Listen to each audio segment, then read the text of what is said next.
आज अजितदादा असं म्हणतात की किमान 3 वर्ष तरी शेतकऱ्यांना कर्ज माफ करता येणार नाही, पण त्यांनी जाहीरनाम्यामध्ये असा उल्लेख केला होता कर्जमुक्ती करतो. पण आता काही दिवसातच अजितदादांनी अशा पद्धतीने म्हणलं, काय तुम्ही कसं पाहताय? नाही, मुळामध्ये शेतकरी कर्जमाफी किंवा कर्जमुक्ती का मागतोय हे समजून घेणं खूप महत्त्वाचं आहे. म्हणजे शेतकऱ्याला आरोपीच्या पिंजऱ्यात उभं करणं योग्य नाही. म्हणजे अनेक उद्योगपतींचे जेव्हा उद्योग तोट्यात जातात राष्ट्रीय पातळीवरच्या, तेव्हा त्यांचं राईट ऑफच्या नावाखाली कर्ज माफ केलं जातं. हजारो लाखो कोटींचं कर्ज माफ केलं जातं कारण त्यांचे उद्योग तोट्यात जातात. आमचा शेती व्यवसाय हा सरकारच्या चुकीच्या धोरणामुळे तोट्यात आहे.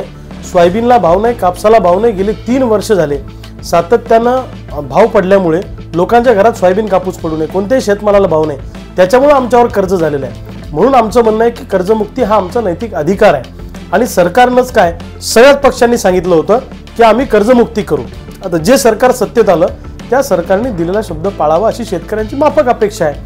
आता आमचं असं म्हणणं आहे की एखादा प्रोजेक्ट कमी करा. सरकार सांगते की आमच्याकडे पैसे नाही. सरकारने शक्तीपीठ महामार्ग 2 वर्ष उशिरा करावा, अजून एखादा प्रोजेक्ट उशिरा करावा.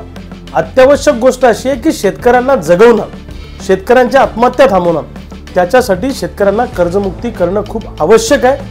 आणि आमचं असं म्हणणं आहे की तुम्ही शेतकऱ्यांना ज्या इतर योजनांच्या माध्यमातून आम्हाला म्हणजे भिकारी बनवता, ते करण्यापेक्षा आमच्या सोयाबीन कापसाला शेतमालाला चांगला भाव द्या.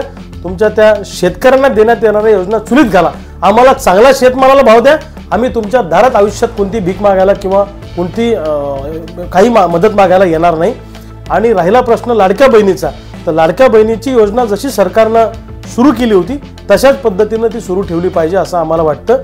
परंतु दुसऱ्या कुठल्याही योजनेचं निमित्त करून शेतकऱ्याला मारू नका अशी आमची मागणी आहे.